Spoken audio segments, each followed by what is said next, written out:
जी बिल्कुल, क्लास 4 मुलाजमीन का scale upgradation के हवाले से जो एहतजाजी धरना है, इस वक्त एडिशनल चीफ सेक्रेटरी जनूबी पंजाब के ऑफिस के बाहर ये तमाम लोग जो जमा है और साउथ पंजाब जो सेक्रेटेरिएट का जो मेन दरवाज़ा है, ये तमाम जो सरकारी मुलाजमीन है इनकी जानिब से बंद कर दिया गया है और यहाँ पर धरना दिया जा रहा है। तो इनसे हम जानते हैं, इनसे हम पूछते हैं कि अब जी जनूबी पंजाब सेक्रेटेरिएट के बाहर धरना दे रहे हैं, किससे मिलना चाहते हैं, किसको मुतालबा पेश करेंगे?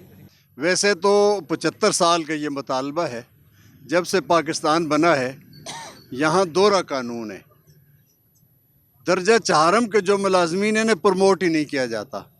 जब थोड़ा शोर हुआ तो मुख्तलिफ इदारे जिस तरह जुडिशरी है, सेक्रेटरीट है, उनके मुलाजमीन को तो 7वां स्केल दे दिया गया। अब दीगर जो इदारे हैं, सरकारी इदारे हैं, उनके जो मुलाजमीन हैं ये मुतालबा कर रहे हैं कि हमें 7वां स्केल दिया जाए। ये मुतालबा है बुनियादी तौर पर।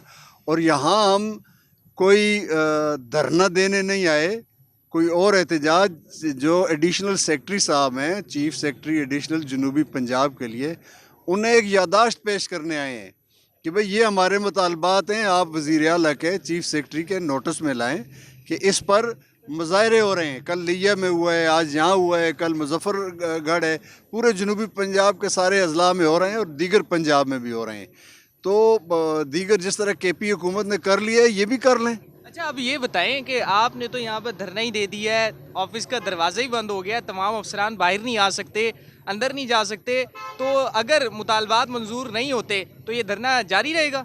नहीं नहीं, देखें बात ये है, मुतालबात तो एडिशनल चीफ सेक्रेटरी तो नहीं कर सकता ना, ये मुतालबा चीफ मिनिस्टर करेगा। तो हमें पता है कि एहतजाज कहाँ करना चाहिए, धरना कहाँ देना चाहिए। हम तो ये दरवाज़ा बंद ना होता तो 4 अफराद जाकर उनसे मिलकर अपनी यादाश्त पेश कर वापस चले जाते। हम आप अभी कोई अंदर जाना चाहे तो हम उसको रोकेंगे नहीं, कोई बाहर आना चाहे तो हम उसे रोकेंगे नहीं। हम पुरअमन लोग हैं, हम मुल्क पे, हम दस्तूर के मुताबिक अपना बुनियादी हक मांग रहे हैं। जी बिल्कुल, एडिशनल चीफ सेक्रेटरी के दफ्तर के बाहर जो है सरकारी मुलाजमीन इस वक्त मौजूद हैं और यहाँ पर ही इन्होंने दरियाँ बिछा ली हैं और ये कह रहे हैं कि हम बतौर यादाश्त के तौर पर एक जो करारदाद है वो एडिशनल चीफ सेक्रेटरी को पेश करना चाहते हैं। जैसे ही ये इजाज़त जो है मिल जाती है तो वो यहाँ से अपना धरना ख़त्म कर देंगे। लेकिन फ़िलहाल पिछले 2 घंटे से यहाँ पर जो सरकारी मुलाजमीन हैं उनका एहतजाजी धरना पहली दफ़ा एडिशनल चीफ सेक्रेटरी जनूबी पंजाब और जो जनूबी पंजाब सेक्रेटेरिएट बनाया गया था उसके बाहर सरकारी मुलाजमीन का इस वक्त धरना जारी है और मुलाजमीन की जानिब से जो दोनों मरकज़ी जो गेट है जनूबी पंजाब सेक्रेटेरिएट का उसे बंद कर दिया गया है। जी।